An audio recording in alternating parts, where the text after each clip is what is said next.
Hi, I'm Joanna. Welcome to my channel. This is my 16th video, and today I'm going to review 4 books, 3 fiction, 1 nonfiction. Let's get started. The first book is Wild Dark Shore by Charlotte McConaghy. She's an Australian writer. She is brilliant. In this novel, there is a family, the father, Dominic Salt, and his 3 children. Let's see, Raph is 17, Finn is 16, and Arlie is 9. I had to write those down.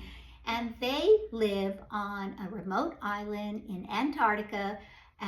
Their mother passed away 8 years ago. So they've been on the island for about 8 years, and they're the caretakers of a global seed vault.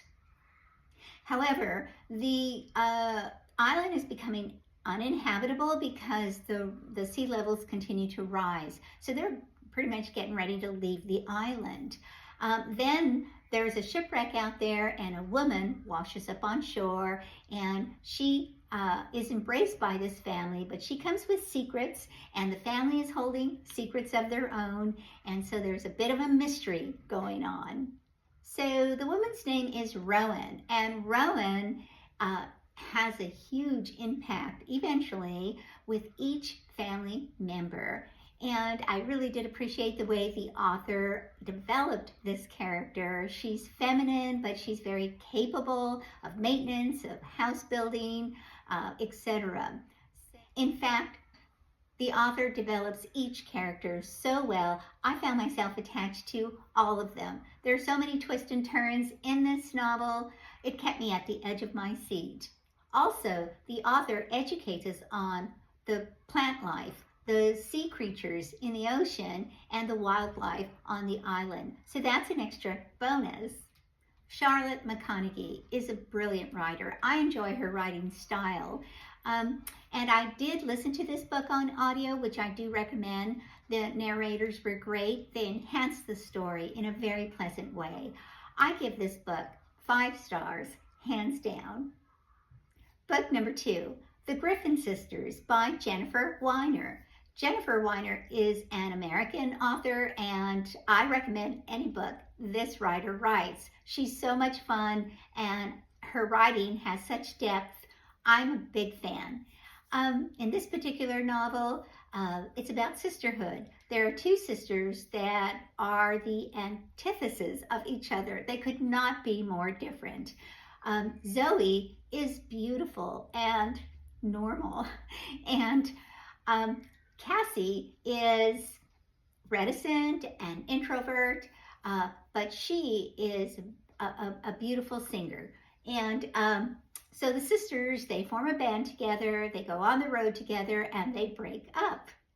The competition between the 2 sisters, from music to love, is palpable throughout the thread of the novel. This writer develops the characters so richly that we get a sense of their deepest love that they hold for each other, but we also feel the most vile kind of hurt and abuse that they inflict on each other, and that only a sister or a sibling has the power to do. Again, it's the way this writer can tell a story. It's a love story, it's a human story, but we can identify with it because we can ask ourselves, depending on our degree of desperateness, how far would we go we would even destroy somebody that we love to get what we want. This story is heartbreaking and it's heartwarming. Again, I just enjoy her style of writing. I think you will too. This is a 5-star book, hands down. Book number 3, Good Dirt by Charmaine Wilkerson. The main character is Ebony Freeman, Ebby for short. She comes from a wealthy Black family, and they live on the coast of New England. The family own a pottery jar, and it's been in the family for generations. It tells of their ancestry, their heritage, and it's also worth a lot of money. At the beginning of the book, there was a break-in. The intention was to steal the pottery jar. However, Ebby's younger brother gets murdered instead. So throughout the book, we learn how each family member carries on, developing these new personalities integrated with grief and carrying a lot of issues and secrets. But as the story unravels the truth, each member begins to embrace grief with hope. Um, I liked the way the author gave us history lessons, the way she jumped from historical fiction to present day. This is a very well worth your time read. I enjoyed it. I give it a 5-star. My nonfiction book, American Oasis, Finding the Future of the Cities of the Southwest by Kyle Paoletta. The author writes of the history of New Mexico, Nevada, Arizona, and Utah. And there is so much information here. Some of it I should have known. It did catch my eye because I am from the Southwest. So we know that the Southwest is mainly desert and it has a constant water scarcity issue.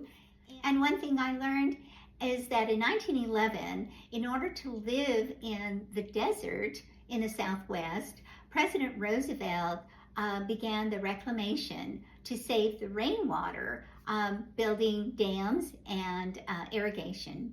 And at least I knew that in the Southwest, the population consisted of the indigenous people and plus the settlements of the Spanish. They mainly live near the rivers and mountains, that sort of thing. But the author writes about when the Anglos came in, and today it's a multicultural place. He thinks most of the country is going to resemble the Southwest soon. Ultimately, it was kind of a sad read for me, especially to hear about New Mexico, the way the land has been so abused, and just the history of it. It's a good read. I recommend it. I think you'd be more drawn to it if you had some ties to the Southwest, or if you were just completely curious about the Southwest. I give this a 4-star. I'll be back next week with 4 more books.